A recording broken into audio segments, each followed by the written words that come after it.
네, 안녕하세요. 한국사 길잡이 큰별쌤 최태성입니다. 자, 오늘은요, 낯선 곳, 낯선 슬픔 속 우리 동포 이야기를 여러분들과 좀 나누려고 이 공간에 와 있습니다. 자, 우선 제가 질문을 좀 하나 드려보도록 하겠습니다. 맞춰보세요. 이 섬은 어디일까요? 자, 이 섬은요, 일본 홋카이도 북쪽에 있는 섬입니다. 이 섬은요, 러시아 섬입니다. 그리고요, 시베리아 고기압 영향으로 너무나도 추운 섬입니다. 네, 맞습니다. 바로 사할린입니다. 우리랑 크게 관련이 없는 섬이라고 생각하실 수 있을 텐데요. 그렇지 않습니다. 이곳 사할린에도 우리 역사가, 그것도 가슴 아픈 역사가 담겨져 있습니다. 1905년이었죠. 러일 전쟁에서 일본이 승리를 거두게 됩니다. 그러면서 일본은 바로 이 사할린을 차지하게 되죠. 이 사할린 섬은요, 워낙 천연 자원이 많이 묻혀 있는 곳이라서 수많은 노동력이 필요로 하는 그런 섬이었습니다. 그러면서 이제 일제강점기로 넘어가게 되는데, 특히 1930년대 일본은요, 제국주의 본색을 드러내면서 전쟁에 임하게 됩니다. 1931년 만주사변, 37년 중일전쟁, 그리고 41년 태평양 전쟁까지. 이 과정에서 일본은요, 인적, 물적 자원을 너무나도 절실히 필요로 하게 되죠. 그러면서 그들이 만든 법이 하나 있습니다. 1938년 국가 총동원법이라는 겁니다.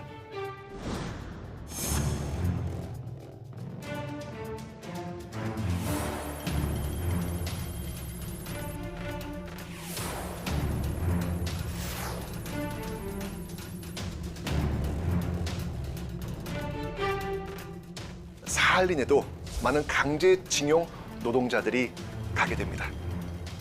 판광장, 벌목장, 토목사업 이런 곳에 엄청나게 많이 동원이 되었죠.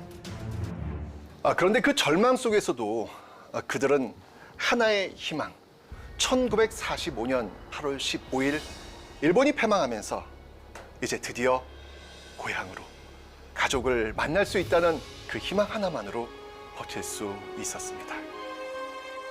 그런데 이게 웬일일까요? 철수하는 일본은요, 자국민만 배 태우고 우리 동포들은 그곳 사할린에 그대로 남겨두었습니다. 이때부터 이 사할린 동포들은요, 끝나지 않은 이별을 겪게 됩니다. 오늘 그 이야기를 한번 나눠보도록 하겠습니다.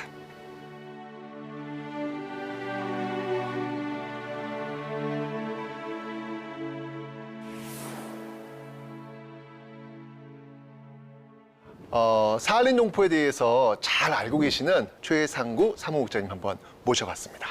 안녕하세요. 네, 안녕하십니까. 잠깐 한번 개인 소개 좀 부탁드리겠습니다. 지구촌 동포연대라는 단체에서 일을 하고 있는 사무국장 최상구입니다. 예. 아니, 제가 이렇게 역사를 공부하다 보면 그 전쟁 말기에 이렇게 강제징용되셨던 그 동포분들 있잖아요. 근데 그분들이 다른 지역과 다르게 이중징용을 당했다라는 이야기가 있는데, 그 부분을 좀 자세히 좀 설명 좀 해주세요. 1944년도가 되면 네. 그 전세도 워낙에 이제 급박한 데다가 사할린에서의 석탄이나 이런 것들은 이제 일본으로 가져가기가 힘들어지니까 거기에 14개 지역 탕방을 폐쇄를 하고 네. 일본 그 본토로 이제 데려가는데요. 이제 군함도까지 가게 됩니다.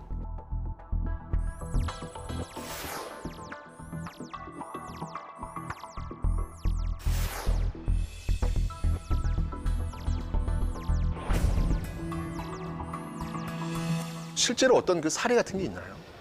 제가 우글레고르스크 갔을 때 만났던 그 안복순 할머님이 계셨는데, 네. 그분의 이제 부친인 그 케이스가 바로 그런 케이스였어요. 일본이 좀 약해졌네. 소련이 강해지고.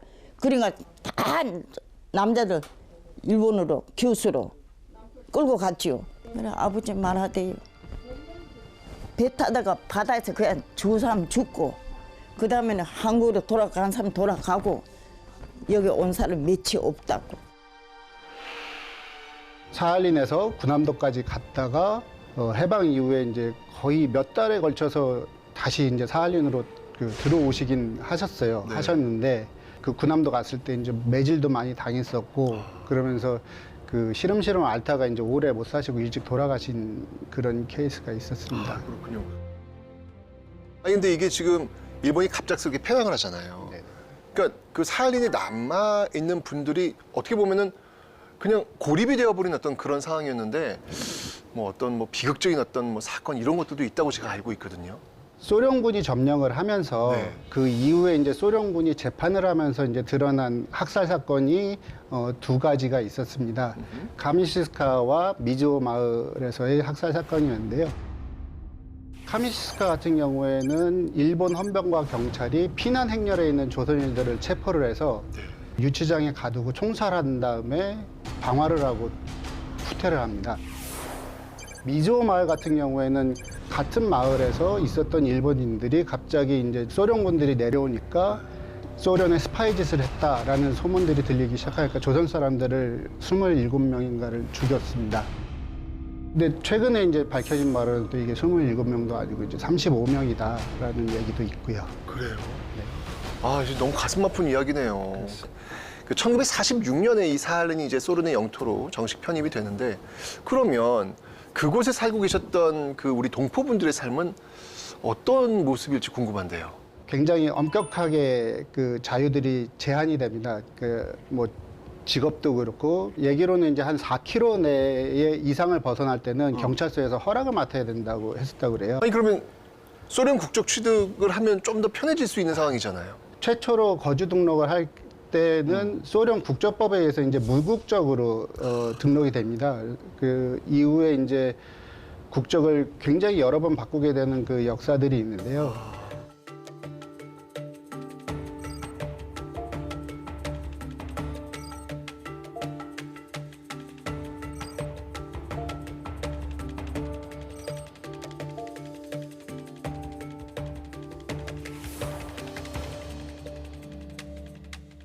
어디에 소속되어 있지 않을 때 굉장히 어떤 이 부유물처럼 이렇게 떠다니는 그 아픔이 있거든요. 얼마나 어려우셨을까라는 생각이 드는데. 그럼에도 불구하고 자녀들 같은 경우에는 굉장히 그 공부들을 열심히 시키셨어요. 나는 일자무식이니까 이렇게 탐부로 끌려가고 고생했다.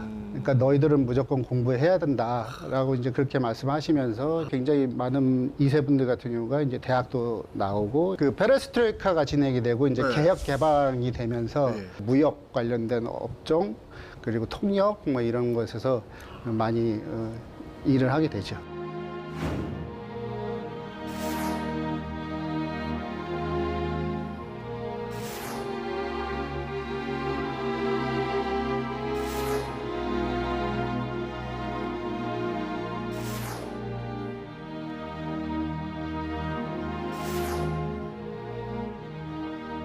그런 어떤 그 척박한 삶을 버텨 오시면서 또 2세대들 또 교육 사업 또 열심히 하시면서 오셨는데 어쨌건 이분들의 그 최종적 목표는 돌아가고 싶다라는 걸 거 아닙니까? 고향이니까. 그런데 그게 지금 시스템적으로 지금 제대로 안 돼 있는 상태였는데 어떤 식으로 귀환 요구가 이루어졌나요? 56년도에 네. 일본과 소련이 이제 국교를 다시 정상화를 하면서 네. 일본인 2차 송환이 이제 이루어지게 됩니다. 근데 그때 일본인과 결혼한 조선 사람들 한 1000여 명 정도가 일본으로 가게 되는데 그 사할린에서 떠날 때 배에서 그 항구에 남아서 우리들을 기억해달라고 부르짖었던 그 동포들을 잊을 수가 없다. 그러면서 그 중에 이제 몇몇이 화태, 그러니까 지금의 이제 사할린 귀한 제일 한국인 회라는 모임을 만들면서 일본에서 귀환 운동을 하게 됩니다. 그 이후에 이제 영주귀국 사업에 굉장히 큰 이제 바탕이 되고 배경이 됩니다.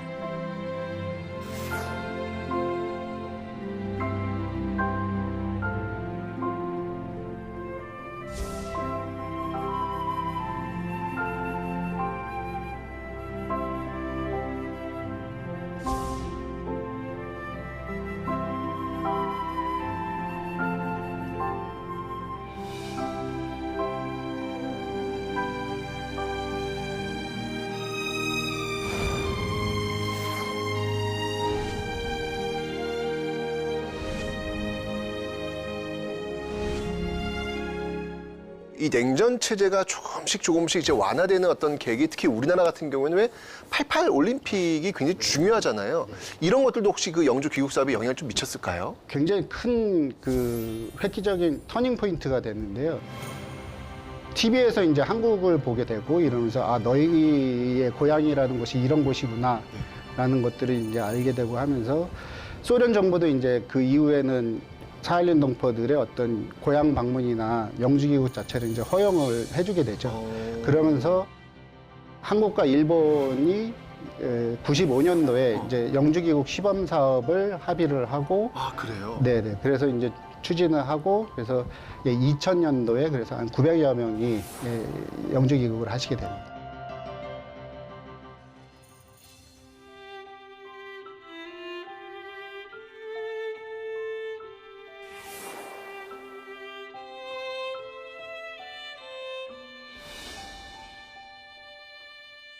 안산 고향 마을은 다 산에서 온 분들이니까 여기 와서 20년 동안 살면서 자녀들도 제대로 보지도 못하고 안타깝죠.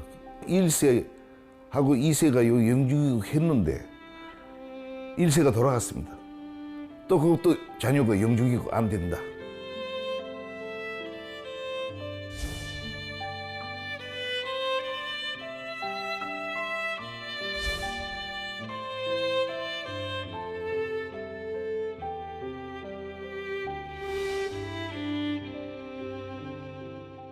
그래도 우리 한국 정부에서 우리 사할린 동포들을 갖다가 잊었다고는 생각 안 하고 이제 앞으로 잘 해결될 거라고 저는 그렇게 희망하고 있습니다.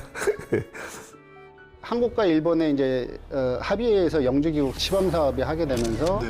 그때의 이제 영주 귀국 대상은 1945년 8월 15일을 기준으로 해서 그 이전에 이제 사할린에 있거나 거기서 태어난 사람들 그분들을 이제 1세로 규정을 하고 1세로 규정. 예, 그 1세들만 영주 귀국 대상으로 처음에 했었죠. 2007년경에 조금 더 확대가 돼요. 1세와 그 배우자, 어허. 장애와 자녀가 있으면 한 명은 이제 데리고 들을 수 있게 사할린에 있었던 노인회가 순차적으로 보내달라고 요청을 했었던 건데 그들만 영주 귀국 대상이 돼버린 거죠.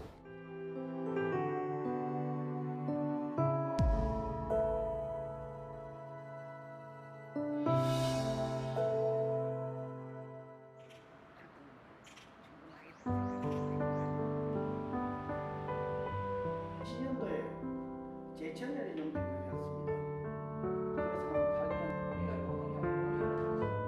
네, 시청에서 예산 나왔는데 1945년 8월 15일 전에는 1세다. 46년생은 다 70, 지금 너희 5인데 2세였다면 그 뭐 1세나 2세는 차이 거의 없지 않습니까? 이제 20년 전 지나갔지 않습니까? 그때 정해놓은 거 그거는 이제 없이 버리고 그때 뭐 성별할 필요 없이 그냥 그런 정치를 내세웠으면 좋겠어요. 그래서 노력하고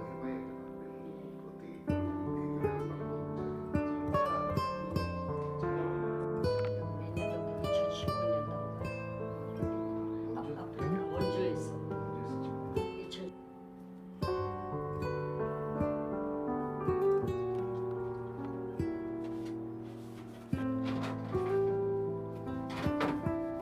자녀별은 사할린이 있습니다. 우리 아저씨가 계시으면 아저씨가 됐지요. 근데 아저씨 돌아가시거나 혼자 남으니까 나는 있을 때 있단 말이에요. 47년생.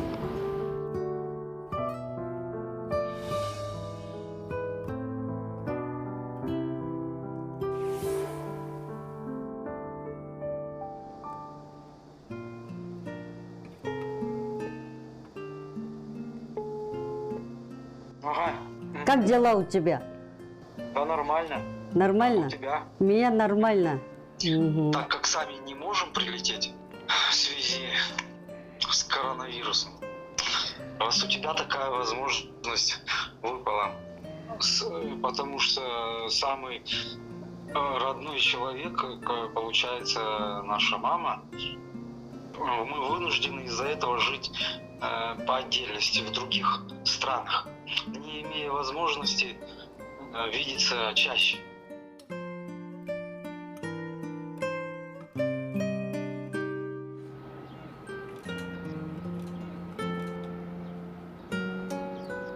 우리 아이들은 오기 싶어 하는데 영접이고 못하거든요. 그건 잘못된 것 같아요. 그렇죠? 법으로 잘못된 거니까 고치시겠지. 나는 그렇게 생각합니다. 사할린동포법의 가장 아쉬운 점은 이 특별법이 제정되기 전에 사할린에서 삶을 마치신 1세대들의 자녀들 역시 국적법적인 개념으로 보면 마찬가지로 우리나라 국적이 회복되어야 하는 대상인데 법 적용에서 제외하고 있거나 불명확한 부분들이 좀 있어서 우리 사회의 공동체 일원으로 받아들이고자 하는 입법 취지가 좀 훼손되는 부분들이 있고요.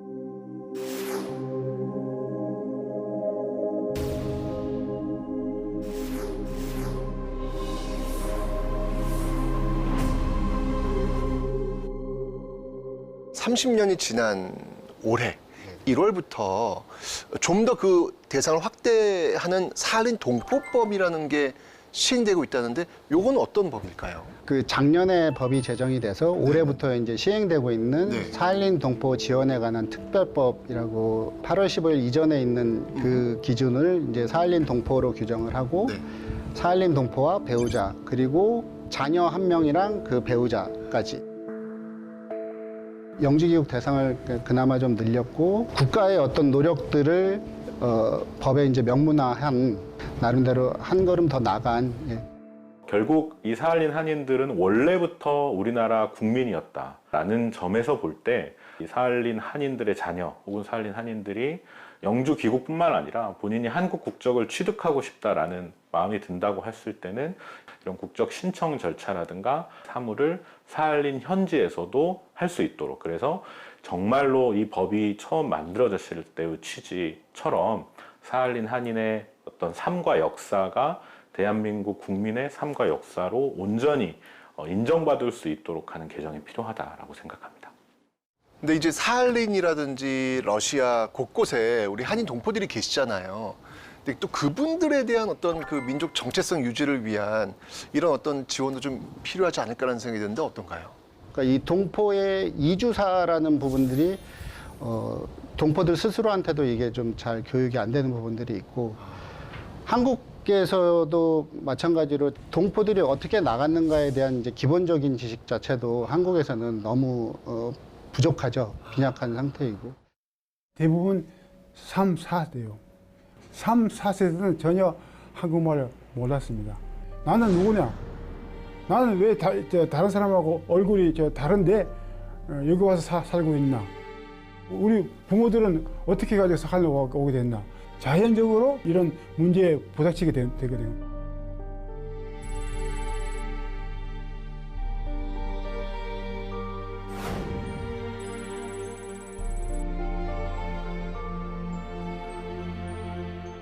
어느 사람든지 말을 모르면 그 문화를 모르고 역사를 모르면 그 민족은 미래가 없는 민족이잖아요. 전통을 잊지 않기 위해서는 한국어를 꼭 가르쳐야 됩니다.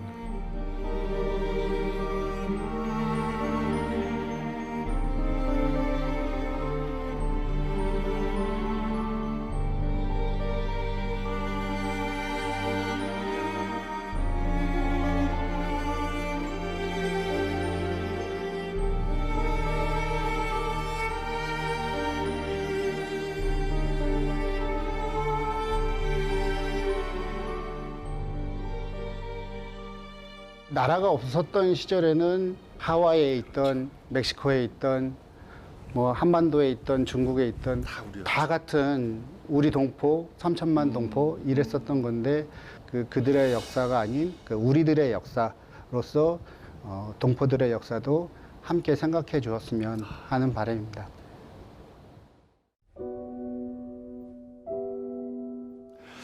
부디 잊지 마라. 기억하지 않는 자에게 역사는 아무것도 가르치지 않는다. 사실 사할린은요, 러시아에서 악명 높은 유배지였습니다. 그래서 러시아의 그 유명한 극작가 안톤 체호프가 이 사할린을 이렇게 표현을 합니다. 슬픈 틈새라고. 바로 그 슬픈 틈새 사할린에 우리 한민족이 살고 있었고 지금도 살고 있습니다. 그 동포들의 위치와 지금의 시간이 그들의 어떤 자발적 의사에 의해서 만들어진 것이 아니라 바로 역사의 아픔 속에서 강제적으로 만들어졌다는 것이죠. 그렇다면 그분들의 모습을 다시 원래대로 돌려놓는 것, 그것이 바로 지금 살아있는 자들의 역할이자 그분들에 대한 예의가 아닐까라는 생각이 듭니다. 사할린, 이 지역에 있었던 그 아픔과 역사를 잊지 않고 기억하겠습니다. 아리랑 고개로 넘어간다. 나를 버리고 가시는 님은 심리도 못 가서 발견한다. 그렇죠? 네.